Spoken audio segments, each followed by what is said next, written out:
welcome to this episode of HNN Overtime, the Hawaii News Now Sports Podcast. I am your host, Kyle Chinen, joined as always by Davis Pitner. Welcome back into the Sports Cave, the Sports Digital Center. It's the Digital Center, but I like it. I like the Sports Cave a little bit more. Yeah, the HNN Sports Cave. It fits. Yeah, I like it. It's a bunch of dudes in a cave. Yeah, I swear. Welcome back, man. Back at it again. Back at it. Took a little break. Little bit of a break. We took some time to kind of collect our thoughts and just kind of observe the season as it goes by for the Rainbow Warriors football team. Yeah. And here we are to talk a little bit about the first 3 games of the season and what to expect going into Game 4. Yeah, Kyle, it's safe to say it's been a rough start. Very rough start. Very rough start. Before we get into that, I want to say happy belated birthday to you, my Kyle, friend. You stop that. You, my co-host, my partner in crime, Davis Pitner, was his birthday Kyle. a couple weeks ago. Happy belated, and again, another happy belated to our other adjacent sports helper reporter, many different hats at HNN, Sienna Pillaton, her birthday as well. Bunch of Aries. You guys didn't know that. Happy birthday, Sienna. Is it Aries, right? No, Aries? Virgo? No, Virgo. Virgo. Whoa. I'm sorry. Kyle, I'm sorry. Kyle, come Bunch on. of Virgos. Rough start. I'm sorry. Rough start. Much like the Rainbow Warriors.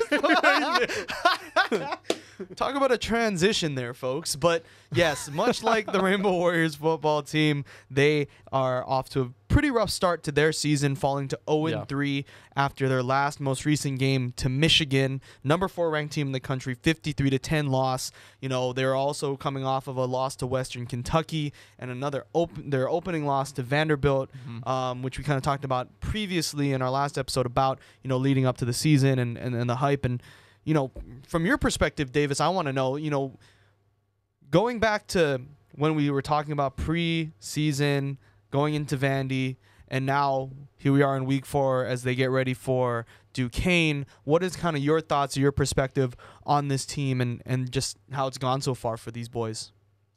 You know, Kyle, it's looking at these 3 games, you know, it's obviously safe to say it's a rough start. Right. But then at the same time, you also have to look at this that, you know, we're in a rebuilding mode, right? You know, I think all of us coming into the season, we all kind of knew it wasn't going to be perfect from the start. You know, we were going to see our struggles. We were going to see, you know, having to adapt to certain situations. And I think we've seen that, you know, it's safe to say, you know, the Bows, they've played some competitive teams, Vanderbilt, SEC team, and you know, Western Kentucky, also a great team too. Right. And then we head into Michigan, and I think going into it, we all had that thought in the back of our minds where, you know, this probably isn't going to happen. Yeah, I'm going to be honest. Yeah, I mean, it was tough. It was an uphill battle. You know, they went into the big house in Michigan in Ann Arbor. You know, they were. The week prior to that game with Hawaii, they were the number 8 team. They jumped up 4 spots to the number 4 spot on the national rankings before they took on Hawaii.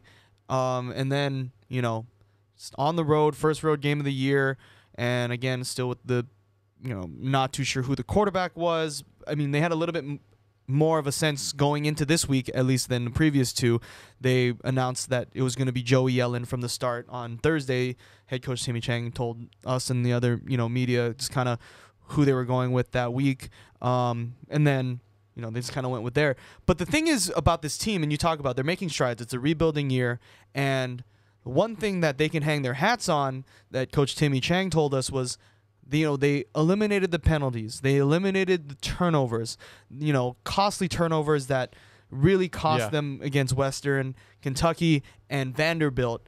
And, you know, they eliminated those. They got a couple sacks on defense, and they had, you know, turnovers on defense. So it might not seem like it, but they are taking those steps forward to get, you know, a little bit better every game. And I think that's encouraging to see. And now, you know, they might even come back this week with a little bit more confidence, right? Yeah. To know that, you know, we kind of, you know, despite what the score said, we were playing tough. We played to the end against the number 4 team in the nation in their house. So, you know, it's all about these baby steps that this team has to take in order to get to where they want to be, and I think to where the fans wants them to be. I agree, and that's a great point you brought up about the turnovers. Western Kentucky, obviously, 5 interceptions, and going into Michigan, we didn't really see that. We didn't see Yellen didn't throw any interceptions, right? Which was really impressive against a 4th-ranked team, right? Yeah, exactly.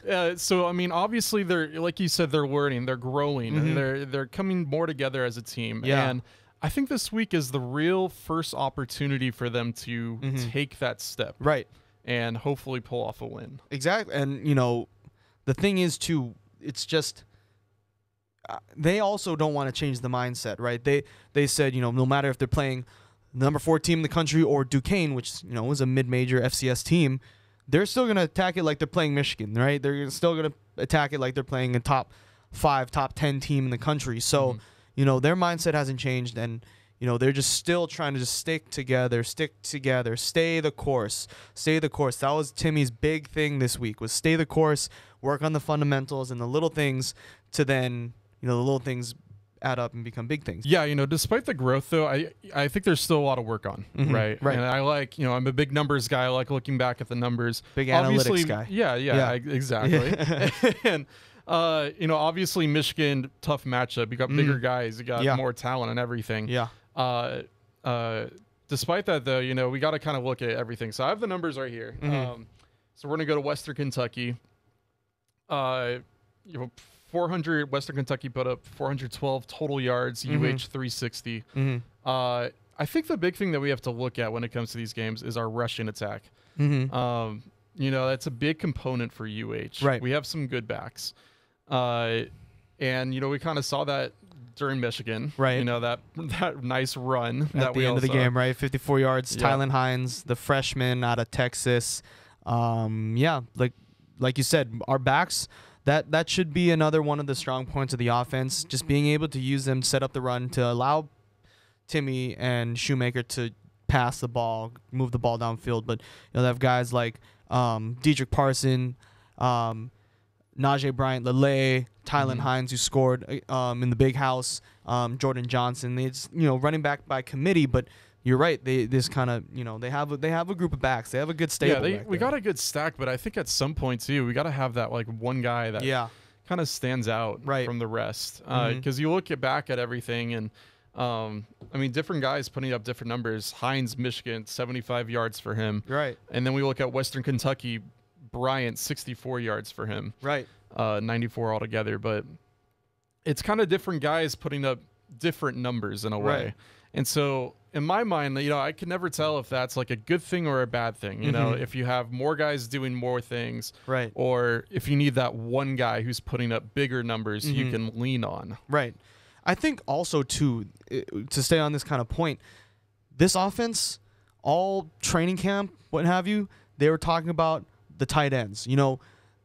This is a position here at Hawaii that is not exactly historical to this program. They don't really use tight ends at Hawaii, but they bring them in. We have 2 solid tight ends in Jordan Murray and Caleb Phillips, and so far through the first 3 weeks, they've kind of been forgotten about almost. And I thought going into this season that they would be something that they could use as matchup nightmares, because they are athletic, right? They're not just blocking tight ends. You can line them up on the slot and make it a nightmare for a DB or a corner, but they just haven't been targeted, and they haven't really been parts of the offense. So I think going forward, they just need to be a little bit more multiple. They talk about being multiple, but their offense has been kind of bland, right? It's been kind of vanilla.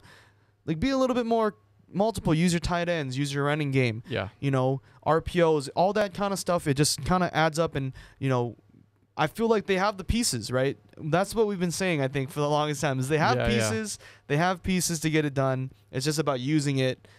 Using the pieces in the right time, in the right way. It's definitely a growing process. And you spoke to Coach and some of the players. Weekly media. The weekly media. They love us. There we go. So I say we take it to the interview. Oh, yeah.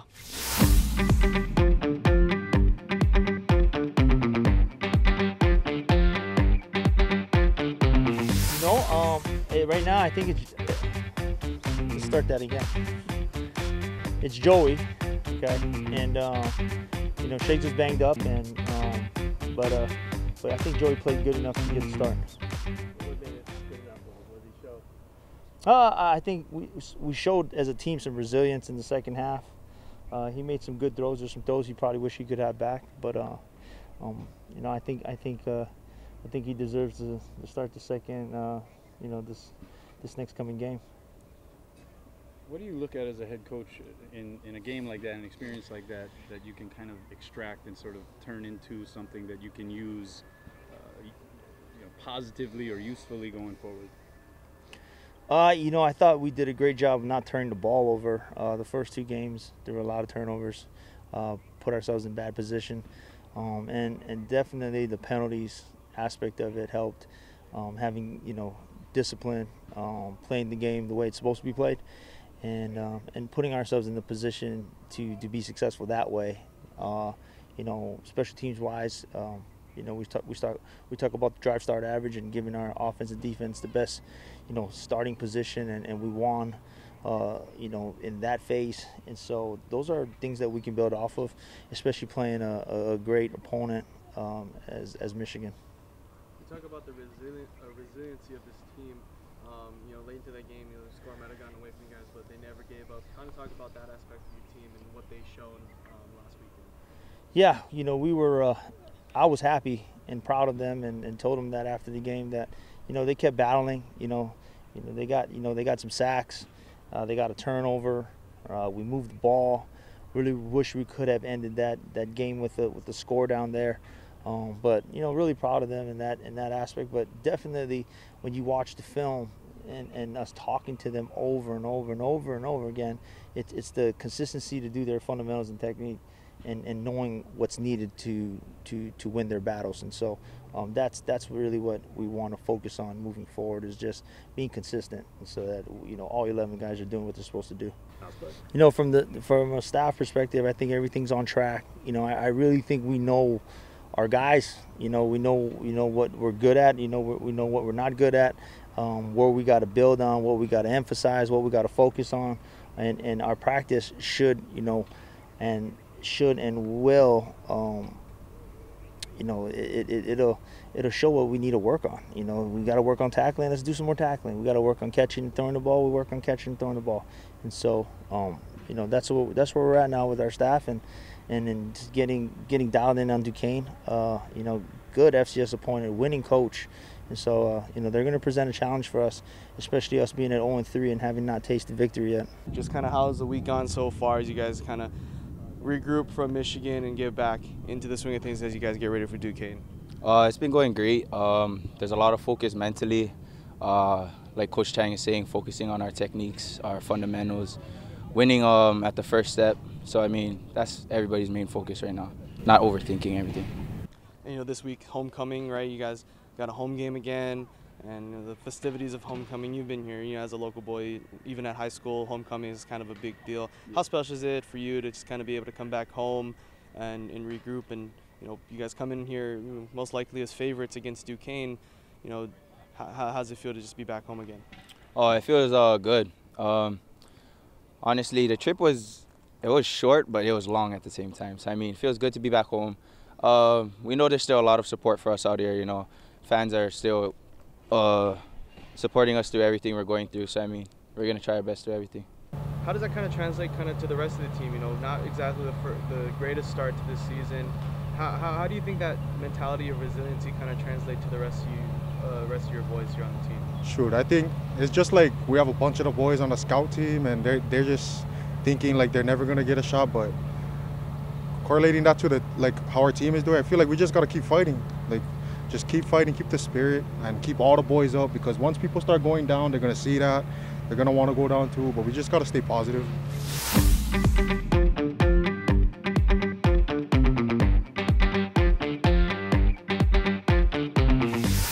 Well, that was head coach Timmy Chang and a couple players during weekly media avail. And, you know, as you heard, spirits are still high. They're hoping. We're hoping. And pretty sure the entire state's open. Oh, yeah, absolutely. Everybody wants Timmy to be successful. Everybody wants his team to be successful. But now we move on to week 4. They take on Duquesne, the Duquesne Dukes, out of Pittsburgh, Pennsylvania. Shout out to Pittsburgh. What's up with that voice, Kyle? I don't know. Just trying to feel. I like it. Yeah, I like it. A little bit of Pittsburgh in the 808. Yeah, all right. I can just watch it. a couple shows and then a lot of Pittsburgh voices. It's fine. It's whatever. But they come into Manoa. It's homecoming for the Bows, and I feel like, you know, we kind of talk about taking the steps forward. I feel like this is the type of game, you know, they're back at home. It's homecoming. They're looking for that first win, and, you know, they're just coming off of a nationally televised, nationally ranked team.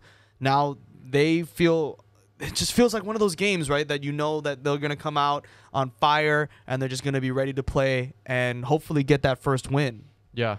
And first of all, I mean, we kept talking about, you know, everything with Michigan, but I mean, what a cool experience. Right. You got to play in the big house. I know. Like, I think that's like, what a lot of players are saying is like, it's crazy. Yeah. It's really crazy. It's like a once in a lifetime type of thing for a lot of people. And I mean, just even though you lose by that much, it's still like such a cool experience. Yeah. I mean, all those fans. Mm-hmm. I can't even imagine. It would have been like a dream being out there, you know? Like, exactly. I mean, for me, it was like when you got in high school, when you got to play at Aloha Stadium during states, that was cool. Yeah. No, that was like my big house, you know? No, absolutely. I mean, so first of all, I mean, that was really cool for them. Yeah, I mean, I'm super jealous. Pretty jealous.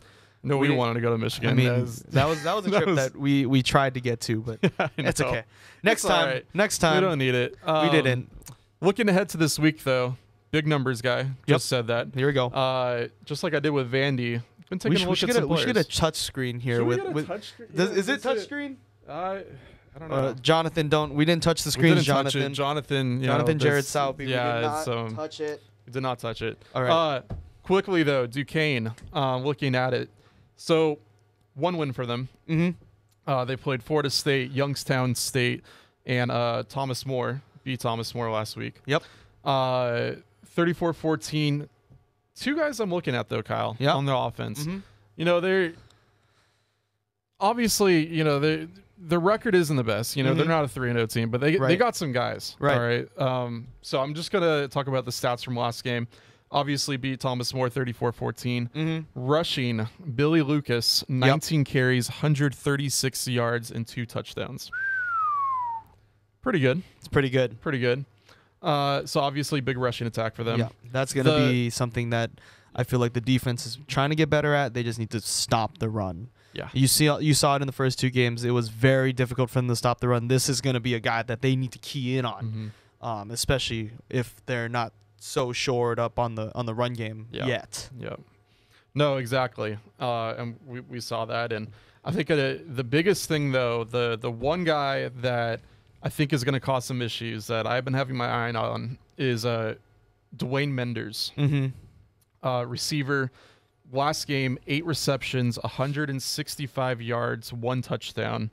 Youngstown, week before that, 7 receptions, 102 yards. This is obviously the number 1 target for QB. Yep. And, you know, it's going to be a tough play for our DBs. They just got to step up. And, you know, they're without one of their starting safeties from the Western Kentucky game, Leonard Lee. He's been out with he was a bit banged up, so he is still not come back into the fold. But you're right, these DBs, they kind of have to step up. They have to secure. They have to lock down. It's going to be a big challenge, right, in the secondary for these guys. And, you know, I feel like they've been working towards getting to that point. Yeah. And there's just such youth just across the board, right, this entire team. They're so young. So, again, we're just going to keep learning and make sure that they're ready for that. Rebuilding. It's all about the rebuilding. Yep. Yeah. And to counter that point, Duquesne on defense, I feel like we talk about the running backs. They need to have a good game because last week they were ran on. The Duquesne defense, they allowed so much yards on the ground. So they just need to be if I'm calling the plays, I see that on film, you're just like, okay, this needs to be something we need to work on. This is something that we need to attack, you know, pedal to the metal and make sure we just run it down their throat because the past is seen. They can do it.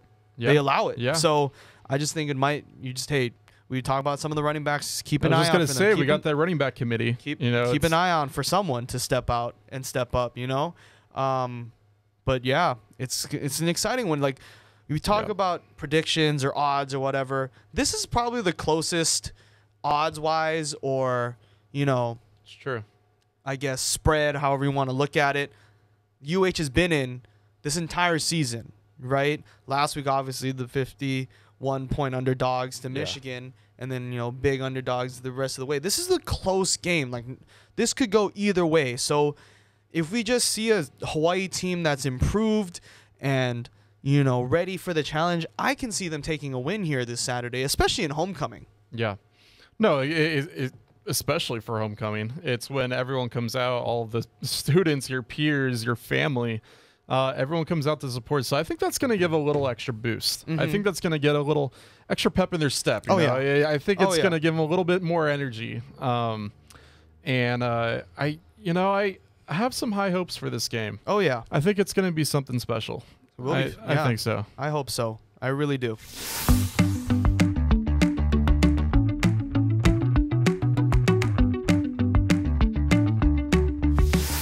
So now let's turn it to the fun part of our show. Kyle, we're talking about homecoming this week. Let's talk about some of our memories. Let's go down memory lane. A little bit of memory lane. What do you got? What best homecoming memory? I'll what take do you you got? back to my junior year of high school at Mililani. We were playing Farrington, which if you're up to date with high school football here in the islands, might not seem like a big game, but you have to remember, this was back before the open division. It was just the OIA, and this is when Farrington, their offensive line, averaged like 375 pounds and 6'6" across the board. So this was a Farrington team of old, and they had guys like Braden Fehoko, who's with the Chargers now. He was their starting defensive tackle, So this was a Farrington team going up against a Mililani team that was, we had Mackenzie Milton and was like winning all these games. And it was homecoming at, John Kaminana, and we just knew it was going to be packed. Like we were told like a lot of people are going to this game. So much so that the fire marshal at one point in the game actually said like people had to leave because there were so many people just standing around the track or in the standing area on the bleachers that like this isn't a fire hazard. So it was packed to the gills at Mililani. And we beat Farrington. We ended up going undefeated that year, going to the state championship. But I just remember because of you, Kyle. Definitely not because of me. But I just remember the atmosphere was intense. It was nuts. Yeah. And Farrington, they like to bring their own banners to put on their sideline, which you're on the road. What are you doing? But, we didn't really take too kindly to that. Yeah. Just the environment, the atmosphere was crazy. The music was blaring. The band was there. It was just sensory overload, and it was something that I'll never forget. Definitely.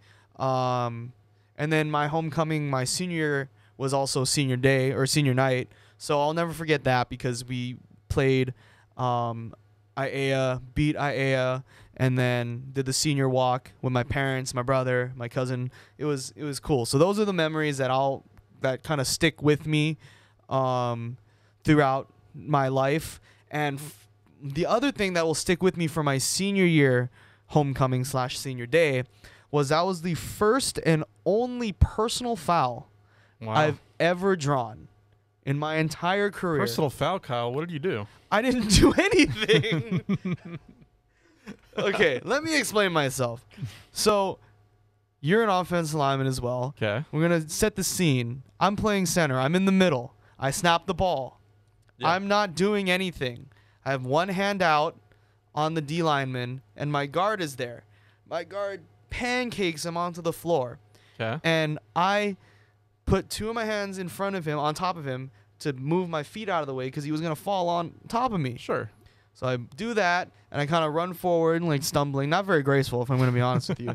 And the next thing you know, I see a yellow flag. I'm like, are you going to call holding on him or, like, what's going on? Next thing I hear, personal foul, 72. And I'm like, how did that happen? Like, that's like 15-yard penalty. How did I draw a 15-yard penalty from that? And so that's another thing. It's so funny because my dad always brings it up, and he's like, how was that a personal foul? And like even my coaches was like, what did you do? And I'm like, nothing. Nothing. Didn't do anything. I didn't do anything.